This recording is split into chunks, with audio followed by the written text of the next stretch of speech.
And thank you for joining us tonight, Bruce. And if anyone else would like to introduce themselves, feel free to unmute and tell us your name, where you're from, and why you decided to join us, if you would like. Good evening, everybody. This is Brian Granger. I'm representing CNS Wholesale Grocers this evening. Great, thank you for joining us. Thank you. Well, this is John Tomachik. I'm the Keene resident and also the Senior Ops Manager at ICU Medical, located on 10 Bowman Drive. Great, thank you for joining us. Ben Davis from Walpole joined us, and he introduced himself in the chat. He is an SWRPC commissioner. Hello, I'm Anthony Squalia. I'm from Covenant Living of Keene up on Wyman Road, and I am the Director of Facilities Maintenance. Could you spell your last name for me, please? Sure. S is in Sam, G as Gary, U is uniform, E is Echo, G as Gary, L as Lima, I is Indigo, A is Alpha. Great, thank you. You're welcome. Okay, I'm Paul Hinkle. I'm a resident at Covenant Living of Keene up on Wyman Road in Keene. Nice to meet you, Paul. Thank you for joining us.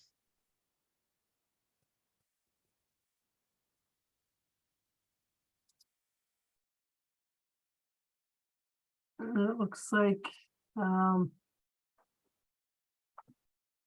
we've got Wendy Grossman and Ben Davis. So, okay.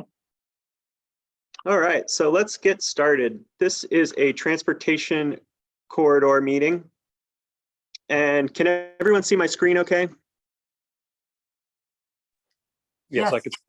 Okay, good. Let's get started then. Transportation corridor meeting is an opportunity where we take to share information and data about a transportation corridor. And it's also an opportunity for the general public, local community leaders, experts to share input and comments and insights that you have about a transportation network in your community. Comments that we receive will be considered as we update our long-range transportation plan. The title of our long-range transportation plan is Southwest Connects, as you see on my slide. And the current version of our transportation plan is, it's called Southwest Connects, Southwest Region, Long-Range Transportation Plan for the Southwest Region 2014 through 2035. And when we complete the update to our transportation plan, those dates will change to 2023 through 2050, and that will be part of our new plan. Lisa Murphy, my colleague, is here tonight. She is a senior planner at SWRPC. We thank you for joining us. And I'm going to start this meeting with a high-level overview of the Route 12 corridor. That will last about 15 minutes. And following the presentation, we're going to facilitate a series of short discussions. That will be your opportunity to provide comment, input on transportation issues in your community and your region. And the comments and input that we receive will be considered as we update our long-range transportation plan. As I mentioned, this meeting is being recorded and it will be available public later. Lisa and I work for Southwest Region Planning Commission. It's one of the 9 regional planning commissions in the state. A key role of the New Hampshire Regional Planning Commissions is to update and maintain a long-range transportation plan for the region. The long-range transportation plan, planning is a process to better understand the current conditions of transportation network, to better understand the future demand for transportation, and to help address the needs of the population in this area. And Southwest Connects, our long-range transportation plan, is available online. And before the end of the meeting, I will share in the chat a link so that you can read the our long-range transportation plan if you're interested. The plan contains a goal, vision, objectives. It contains data and information about the existing condition. It contains documentation of challenges and opportunities in the transportation network, and planned transportation improvement projects, as well as currently unfunded projects. So the purpose of this meeting is to get your input on the Route 12 North Corridor. And as we work on the update to our transportation plan, which will be completed July of next year.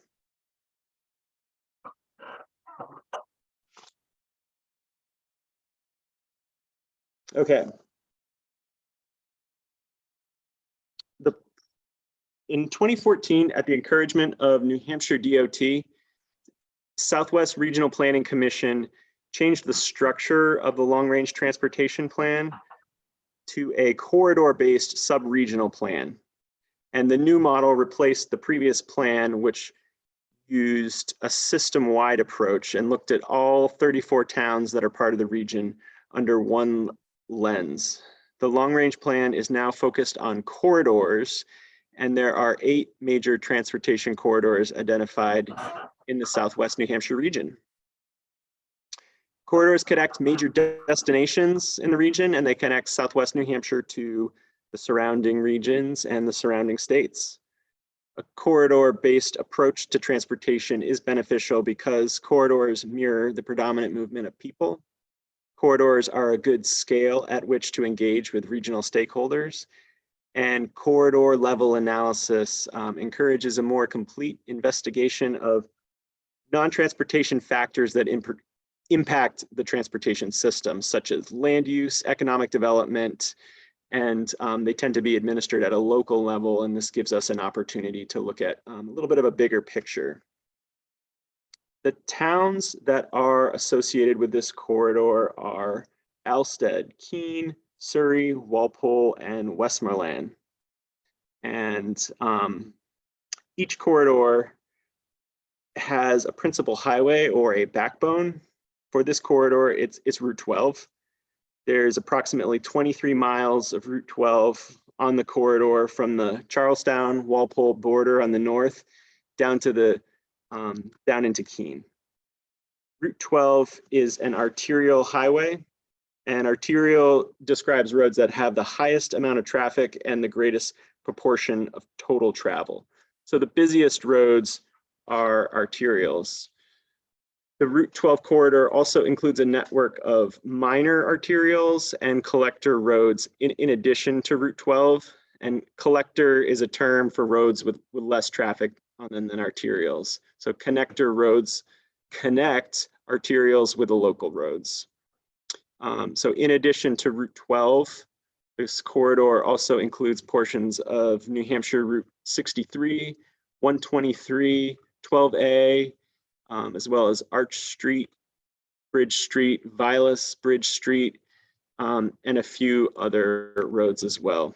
And on the map, you can see the roads that are part of the corridor shown in red. The roads in other colors are associated with other corridors.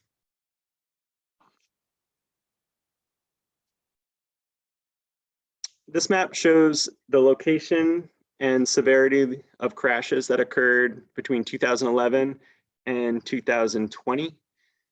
Red is fatal crash site and orange is a crash site where serious injury occurred. And this map shows the location only of crash sites.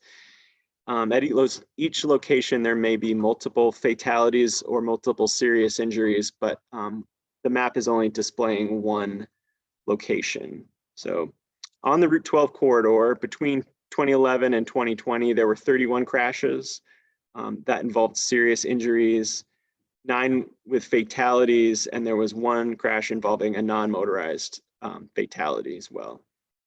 A majority of the crashes happen on Route 12, but several also occur on other roads that are part of the corridor system. In general, roads can be improved by lowering vehicle speeds, improving or adding signage and signals, and by increasing visibility and pavement markings. Municipalities can improve their transportation safety through adoption of a complete streets policy and complete streets design guidelines. Complete streets are streets that are designed for all users, not just cars and cyclists.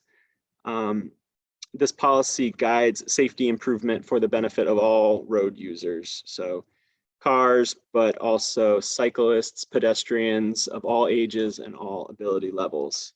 So the city of Keene implemented a complete streets policy in 2015. Walpole did the same in 2017.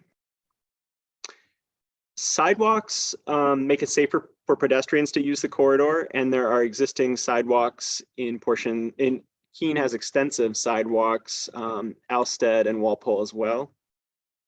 There have been initiatives within the city of Keene to improve pedestrian safety. These include middle school Safe Routes to School Action Plan from 2016, Park Avenue Cheshire Rail Trail Loop Project, and also roundabouts. City of Keene has 2 roundabouts on the corridor.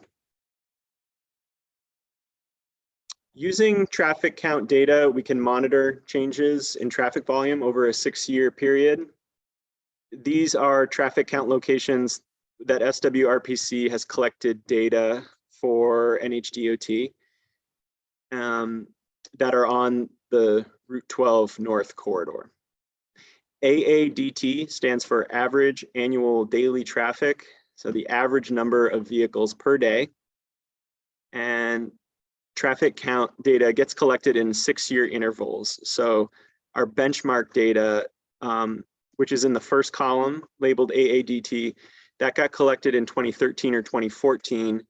And then the more recent data set came six years later in 2019 or 2020. The most significant increase in traffic volume on Route 12 occurred at the Surry town line, where there was a 22.5% increase in traffic volume over that 6-year period. And there were also notable increases in Walpole on Route 23 east of Route 12. There was a 13.4% increase in traffic volume. And in Westmoreland on Route 12 north of Woodward Road, there was a 13.2% increase in traffic volume. This is an inflow-outflow chart showing where residents on the corridor work. Approximately 12,143 people travel daily from outside the corridor into one of the 5 towns for work. 6,914 people live and work within the corridor, and 7,851 live within the corridor and travel outside for work. There was a 1.6% decline in the number of residents in the corridor between 2010 and 2019. And Walpole was the only town that had a population increase during that time period. So the population of Walpole increased by 7.5 cents, even though surrounding towns had a decrease in population. There is an expected overall increase in the corridor of 2.2% and in the region by 3.7% by 2040. So we're expecting to see a minor population growth by 2040. As these numbers increase, so will the number of trips generated and through the corridor. And the top destinations that people travel for work on this corridor are shown here: Hanover, Keene, Lebanon, Rockingham, Vermont, and Walpole are the top destinations that people travel to for work. Alternative modes of transportation other than the personal automobile are important to people who can't drive because the cost of transportation is high. There are low-income residents on the corridor, and people using the corridor make predictable trips that can be supplemented by transit, rideshare, or other programs. And alternative transportation on the corridor is limited, but it does exist. There is transit service, bicycle and pedestrian infrastructure, a volunteer driver program that serves the corridor, and rail. So transit, within the city of Keene, HCS, which is an organization called Home Healthcare Hospice and Community Service, so HCS, operates the City Express, which provides fixed route service to 30 locations in Keene. And HCS also operates the Friendly Bus for adults over 60. In addition, HCS operates a medical transport service that uses the corridor to take residents to Dartmouth Hitchcock in Lebanon and the Veterans Hospital in White River Junction, Vermont. Additionally, the Mover, which is transit service based in Vermont, comes into Walpole as part of the Bellows Falls line, and it stops at grocery stores in Walpole. It stops at the North Meadow Plaza and at Mr. G's. So because the service is coming into New Hampshire from Walpole, it's more for the benefit of Vermont residents, but it's available to New Hampshire residents that wish to use it. And in addition to that, there is rail. There's freight rail in Walpole, and there's passenger rail along the Connecticut River in Vermont, and it has a stops in Bellows Falls, which is walking distance from North Walpole. The Cheshire Rail Trail is depicted on this map, which is the multimodal services and infrastructure map from the Southwest Connects plan. And the rail trail follows Route 12 through the corridor. And this area of the rail trail, the Cheshire Rail Trail, is known as the Cheshire Branch. So the Cheshire Branch extends from Walpole to Fitzwilliam. It's about 40 miles. And the trail was acquired with federal funds in 1995. And with some exceptions, it's owned by New Hampshire DOT and cooperatively maintained with the Department of Natural and Community Resources and the Bureau of Trails. The portion of the rail trail on the New Hampshire 12 corridor starts at the Keene-Swansea town line near Swansea Factory Road, and it travels through downtown Keene, heading north, follows Route 12 up to the intersection of Route 12, a point near the intersection of Route 12 and 123 in Walpole. The rail trail is for non-motorized users with the exception of winter snowmobile use, and some recent and upcoming improvements to the trail, to the Cheshire Rail Trail, include summertime mowing of the trail in Walpole, completion of the Park Avenue Cheshire Rail Trail Loop project in Keene, new Bureau of Trails program awards to the town of Walpole and to Cheshire County for maintenance activities. And excuse me for 1 second. Welcome to our new guest. Okay. And the city of Keene also has received federal funds to improve the rail trail in Keene at the crossing of Route 101. And they're also going to convert a section of abandoned rail trail bed between Route 101 and Eastern Ave, and then add safety railings to the Stone Arch Bridge over the Branch River in Keene. So there are some improvements coming to the Cheshire Rail Trail. There are a wide variety of needs. They include missing bridges, flooded areas, and trail maintenance. So it's a long trail and there's a lot of maintenance to keep up on. This slide shows age and demographics for the 5 towns that comprise the corridor combined. There is a significant portion of the population who doesn't drive, and there is a significant portion of the population that is aging, and their transportation needs will be changing as the population ages. 16% of the corridor population is under 18, and there are higher concentrations of young people in North Walpole, where there's 27% of the population is under 18, and Surry at 20, Alstead 18, Walpole 18. The percentage of young adults is 29%, and there is some, and that's higher in Keene. So there's more young adults in Keene where there are 34%. And there's some evidence that millennials are less interested in owning a car and instead more interested in having other transportation options. And I would also note that millennials are now part of young adult group and the middle-aged group.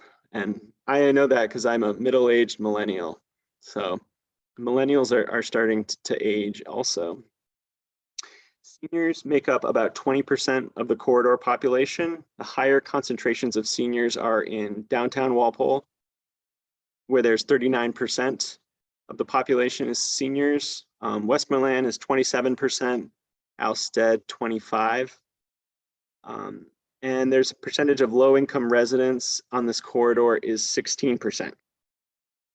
23% of families living on this corridor are headed by a single parent, and a higher proportion of single parent families can be found in Alstead and Keene, where there's 29% and 27% respectively. Single parent households tend to need flexible transportation options to deal with time constraints. Okay, at this point in the presentation, we would like to have a little discussion, and we'd like to engage the group with some questions. And Lisa, are you there?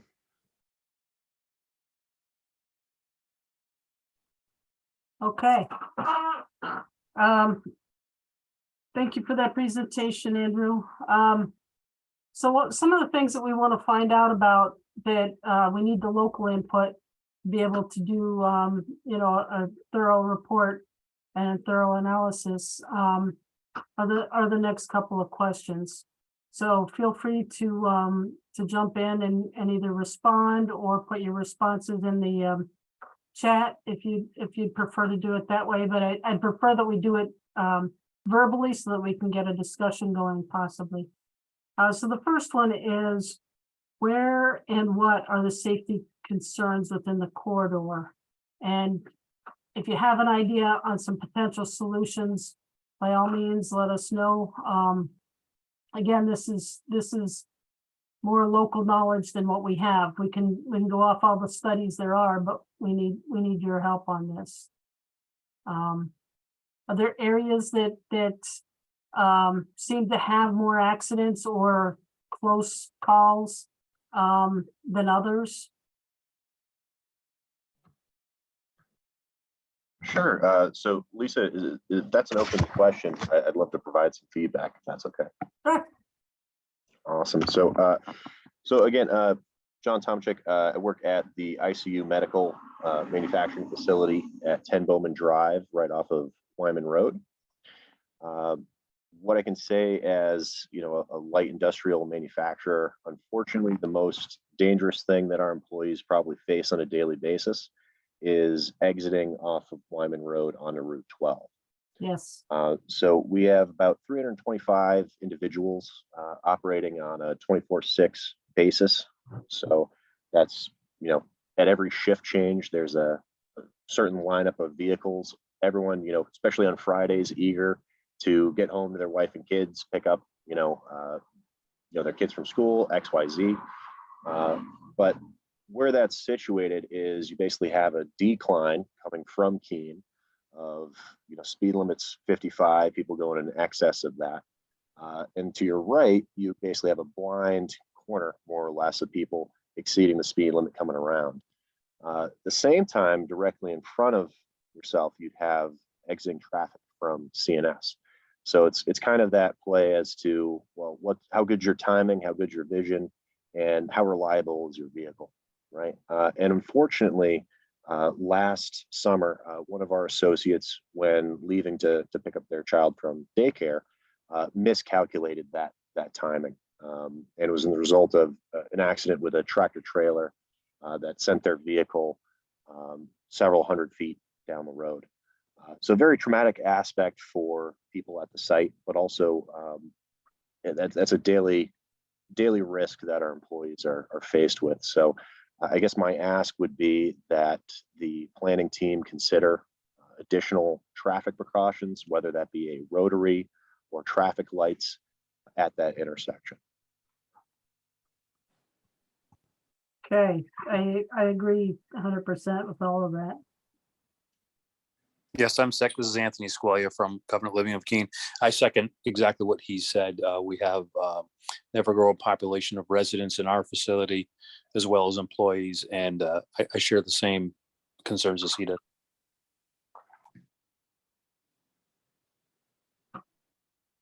Yeah, and this is Brian Granger from CNS. I certainly appreciate everything that was just said. CNS absolutely believes that it would be very good for all to slow the traffic down at that intersection. A roundabout would certainly be supportive from our perspective. It's just a tough intersection. That's not an intersection. It really needs folks to get a way to slow folks down going down through there. So whatever could be done, we certainly would look forward to doing something like that. Okay, thank you.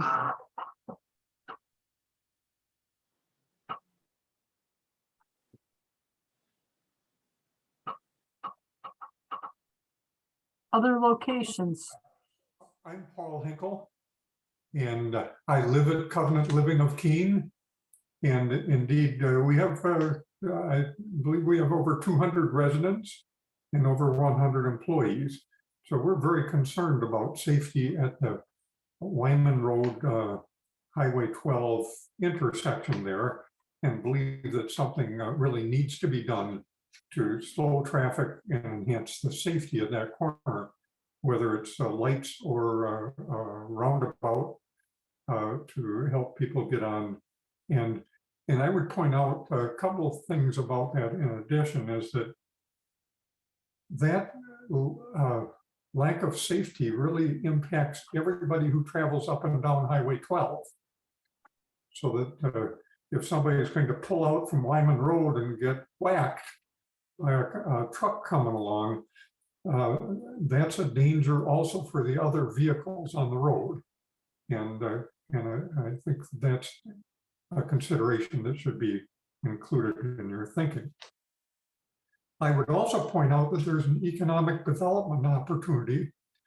And indeed, there's going to be increasing traffic as economic development happens in that area. There are many acres of developable land, and as say a roundabout were put in there for ease of access, that would tend to enhance opportunity for development. In addition, we'd like to look for opportunity to provide safe pedestrian and bicycle crossing of the road there. There's some significant investment in the rail trail right near the YMCA there on Summit Road and just off of Summit Road leading up to the rail trail. And that would be good both for recreation, but also to allow people to access the employers on the east side of Highway 12 by coming up Summit Road from Hastings Avenue and Park Avenue area. Thank you. Thank you very much, Paul. That's very helpful. Yeah, I would just like to second Paul's comments there. We have a very diverse workforce of all different transportation methods. And it scares me in that I've seen many employees on my morning commute attempting to bike down that highway where, you know, that's obviously not a safe practice. So certainly opportunities to look at either walking or biking options would be certainly beneficial to us as a company and ensure our employees' safety. Okay.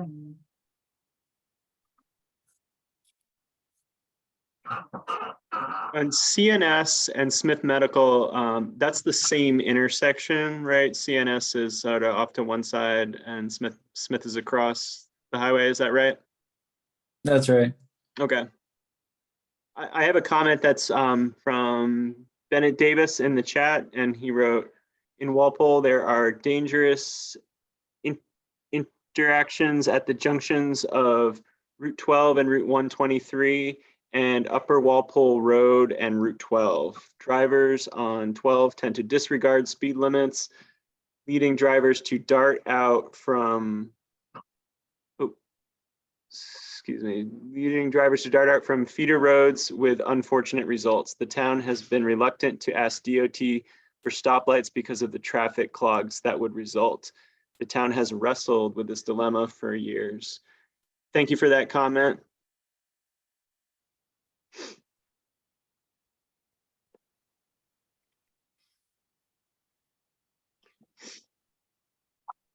Does anybody, Ben, do you have any additional things in Walpole, or does anybody else have comments about Walpole? I think we'll go town by town. There was a very sad accident that happened recently on Route 12 in Walpole where a young man was killed, and it was on Route 12, and it was caused by an animal, I believe. So animal crossings are kind of a hazard, but one that doesn't have a very obvious solution, I would say. Right. Improving visibility, slowing vehicle speeds can mitigate it maybe, but it's hard to control the wildlife. Right. How about Westmoreland? Are there areas in town that are, whether it's Route 12 or 63, or what's that smaller road? Hi, this is Bruce Smith from Westmoreland. Yes. Hi, And Bruce.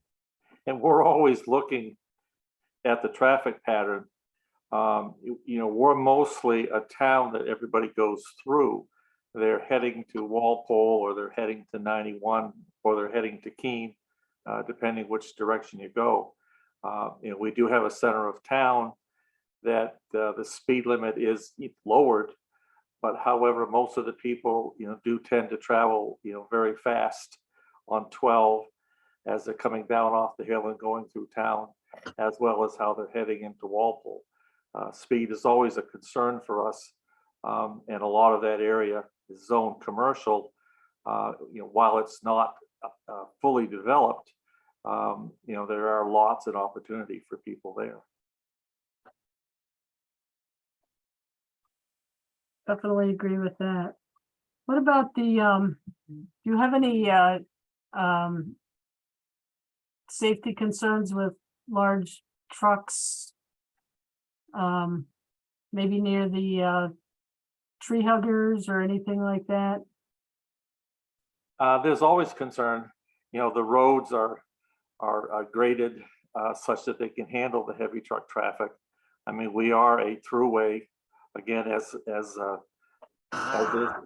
this transportation is heading, from Keene or from Boston, as it's heading north. Route 12 is the route of choice. It tends to cut a lot off their passage versus heading over to 91. And so, yes, there are trucks that are turning in and out of tree huggers, as well as you have the gravel pit, although traffic on that has been quite low. Mm-hmm. What about Glebe Road or Route 63? Glebe Road, the traffic continues to increase on that. Yeah. As they get access to the grade school that's at the end of Glebe Road, and that is not a real throughway in terms of most of the traffic. You tend to get that from 63 as people are wanting to head to Route 12.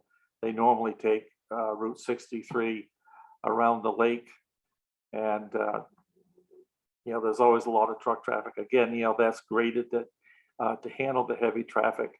As we look at River Road, there's a couple of bridges there that are red listed, and so they really don't travel on River Road. Okay.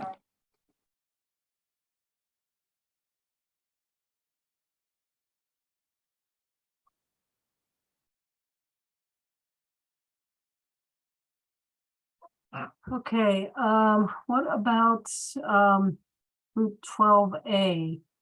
Do we have anybody here from Surry? Okay. Anybody that travels 12A that or Alstead? Do we have anybody from Alstead? All right. Anybody that's familiar with any concerns on either of those?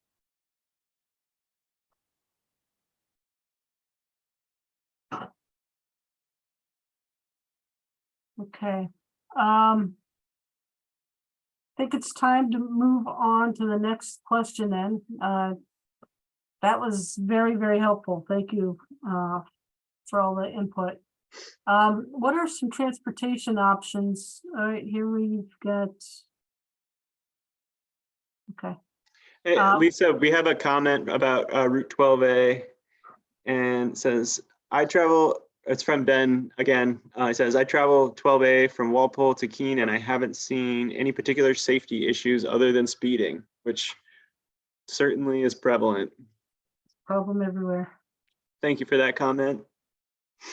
All right, so when we're looking at transportation options, are there other modes of transportation that are missing from the corridor? And what are some potential realistic solutions? Happy to take some input on each of the sections or group it together.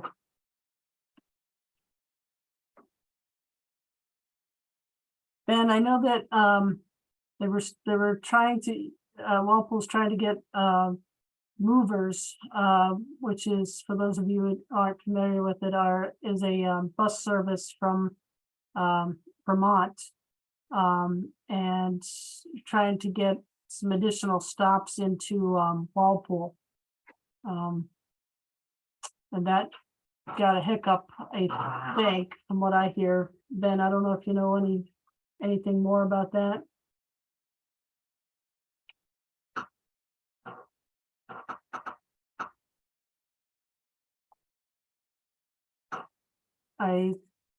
He's using the chat to communicate. Okay. But yeah, they said that the mover did not want to manage multiple federal grants for one route. So they're looking at other options to bring transit to the Walpole Village.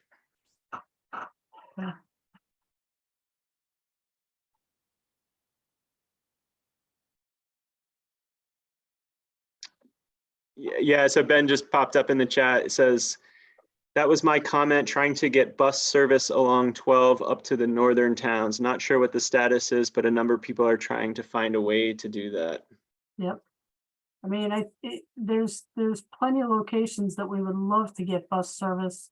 I've been trying for years. We've done surveys and things like that. You know, it's difficult to get interested companies to take the leap, and their reasoning is the user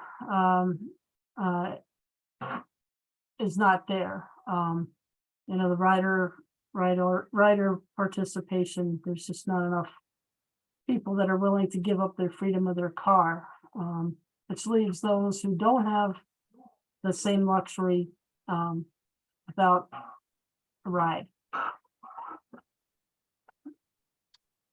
Lisa, I mentioned CVTC, the Community Volunteer Transportation Company. So they have volunteer drivers that will take folks who don't drive to non-emergency medical, shopping, and other essential trips. And they're limited by their number of drivers, the amount of service that they can provide.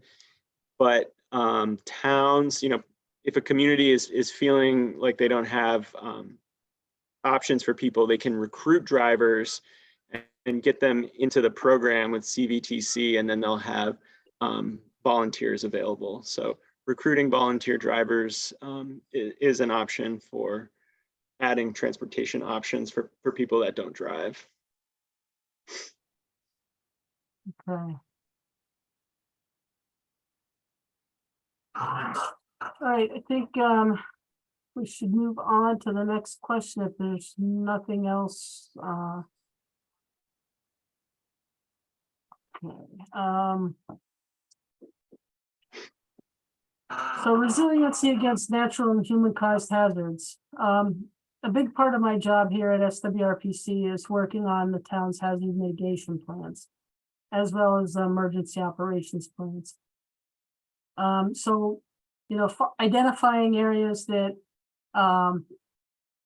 need some attention, may need some improvements to prevent situations like what you see here.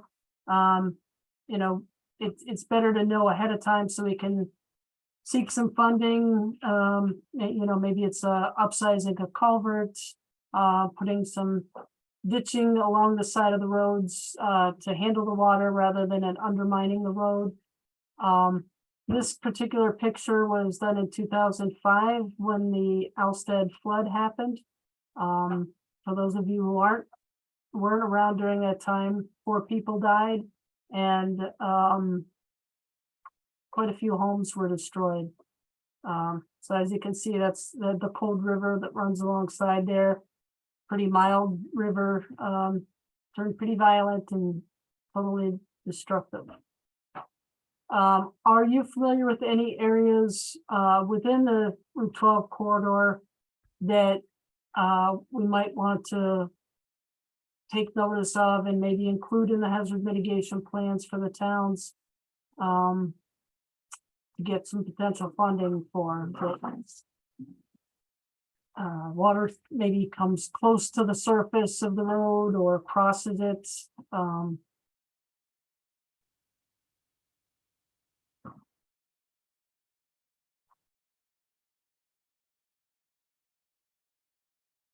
Anything in, Hi, this is Bruce Smith again. We always have the concern in the center of Westmoreland where we have the Millbrook. That has flooded a number of times on Route 12, as well as it runs along as it goes down by where the Iron Bucket used to be. And that has flooded out a number of times. And I know there's been a lot of work that has been done to repair the bridges as well as to line the stream, but that's an area of concern in Westmoreland.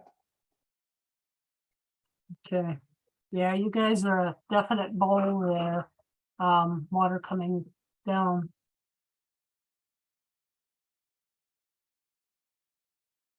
Is any of the flooding that you know of in Westmoreland associated with undersized culverts? I do not know the answer to that question. I know that they have upgraded a number of those. So I assume that they have done some repair. There are grant programs available for upsizing culverts. It's pretty expensive to upsize a culvert because you have to disturb the road. But there are opportunities if you have identified a culvert that is undersized, and SWRPC has a culvert assessment program where they can help you evaluate a culvert and determine if the size of the culvert is suitable for the stream that it's draining, as well as aquatic organism passage, which is another criteria that can help you get funded for replacing a culvert. So if anybody has any more questions about culverts, feel free to follow up with me on that.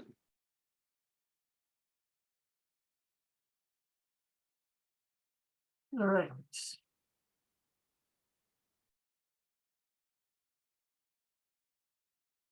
Ben has left us. All right, any other locations, anything in Keene along 12? I'm also, this is Rebecca Sales of Westmoreland. Okay, I'm just curious, as we're talking about natural hazards, how trees are monitored, large trees that would be a hazard if they were to fall. I mean, I know there's so many trees and it's kind of hard to monitor, but I'm wondering if there is any system in place or a place if we think there is a problem tree that we could report. yeah, that's definitely a good thing to bring up. So trees are typically left up to, on the local roads are typically left up to the towns to make those kind of decisions, but also they're over the state highways. DOT keeps up with it. If you're aware of something that seems to be a hazard, getting in touch with the DOT would be a good idea. It's important to know if the tree is in the right of way or not. So if it's within the, it's usually a 30-foot right of way that surrounds the road, then the tree is the ownership of the road owner. So New Hampshire DOT or the town if it's a local road. And if it's within the right of way, the town or the DOT has the right to maintain it. And if you're concerned about a tree, you'd figure out who maintains the road and contact either the local road agent or New Hampshire DOT. I'm not exactly sure who that would be at New Hampshire DOT, but I can look into that and get back to you. If the tree is outside of the right of way, but it's threatening, the road, the towns or the DOT can remove the tree, but they need the permission of the landowner in order to do so. Thank you. So definitely there's more than just hazards with the severe rain events.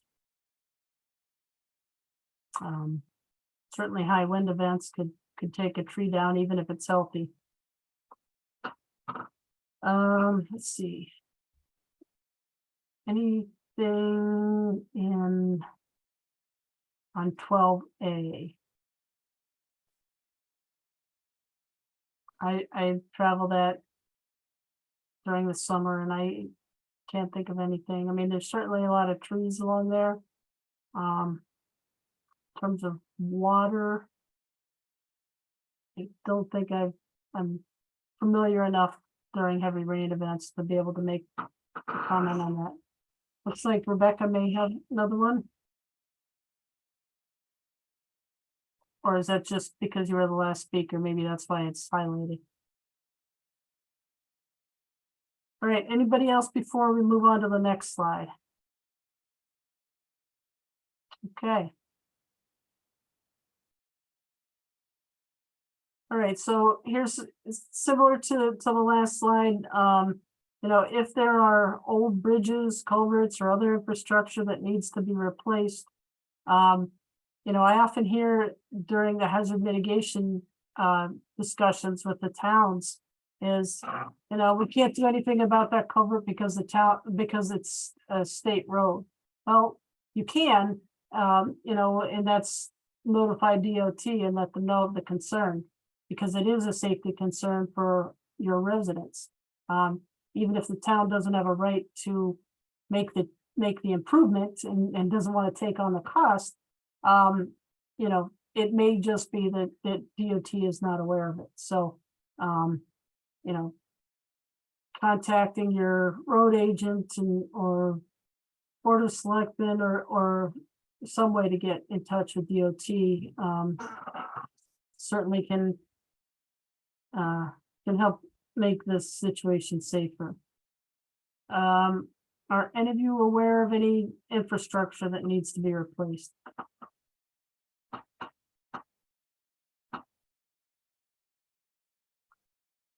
Okay, let's go to the last slide, I think it is, in terms of the questions. So along here, we realized that we might not have hit every possible issue. So what is missing in the corridor area and what are some potential solutions? For example, EV charging stations. I was just talking with the planner from Jaffrey, and certainly there's a need for an EV charging station between Keene and Jaffrey. Are there other areas that might need stations? Is Westmoreland a good potential? Should there be some in Walpole?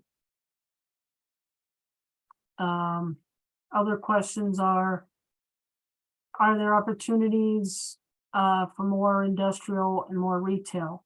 And I think it was, let's see, Paul that had mentioned about, that some opportunities of economic development along 12 near Wyman.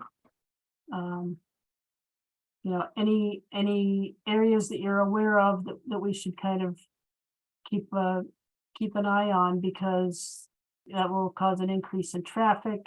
There might be some traffic calming solutions that can be done in those areas, as well as infrastructure modifications. We talked about a roundabout in that same location.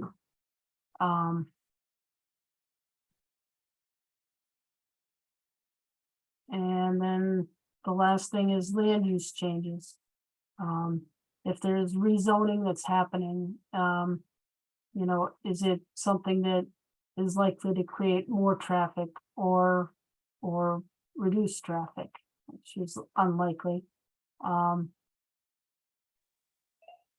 Okay, if I could speak again briefly, Lisa, Absolutely. I would mention that the acres there near Wyman Road, not only are there acres available for development, but there's already water and sewage and electrical power available in that area, so that it's really set up for additional economic development. Right, so And- they've already got that infrastructure and that makes it right. That's correct. So something like a roundabout at that intersection would really enhance the opportunity for good economic development in that area. Okay.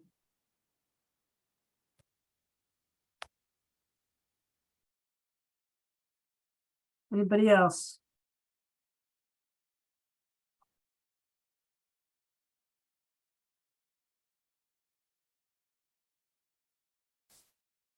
Okay, Lisa, I want to share some links, but in order to do that, I need to stop the share for a Yep. minute. that's fine. All right. All right, I want to put some links in the chat. If anybody out there wants to know more about this project, we encourage you to go to our project website, swrpc.org/swconnects. And we have a survey on our website. We have more information about the project, and you can see information about upcoming meetings and past meetings, video recordings as well. So check out our website for more information. We also have a link to the current version of the long-range transportation plan. So if anybody wants to read what's been written in 2014, and see the document that we're updating, you can check that out as well. And if you would like to give us additional input, we have a survey as well. So that's the third link, is to a survey where you can provide input if there's anything that came up that you didn't share tonight. It's also, we invite anyone to take the survey, so feel free to share it. You can copy and paste the URL and share it through social media, text message, or email, or any way you want, if you'd like to take our survey. Yeah, And surveys, people are, surveyed to death, but bottom line is that's the best way to gather information. So just put that out there. Sorry, Andrew, I didn't mean to interrupt you. that's okay. And maybe I'll share my screen again.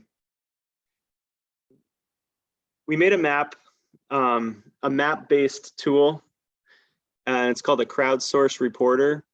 And I'll put the link to this in a minute, but this lets you can click on this button here that says click here to submit feedback, and it will let you create a point, and you can make a comment and upload a picture to each point, and if you want to add additional comments.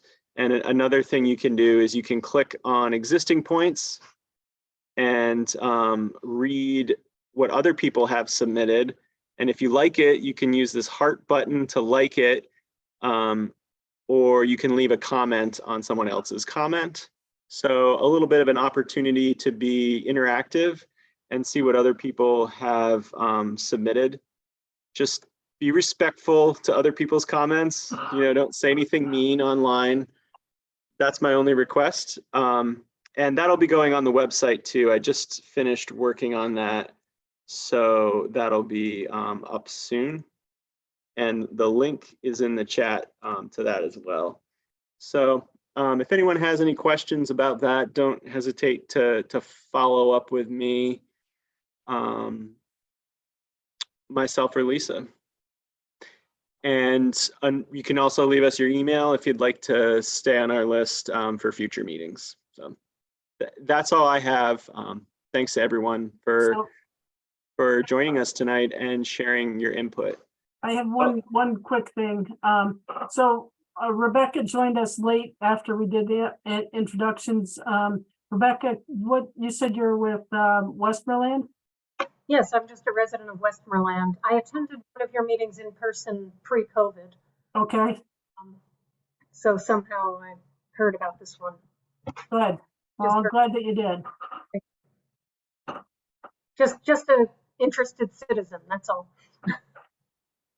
Oh, we definitely want to hear from everybody. All right. Again, thank you for joining us. We do have other corridors that we'll be doing. We're doing one a month. So far, we've done Route 9 east and west. We've done 10 south.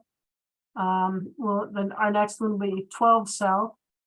We'll be doing 101 and 202. And I think that's it. So, all right. Thanks, everybody. Thank you. Have a good Thanks, night. everyone. Thank you for Thank you very joining much. us. Have a good night.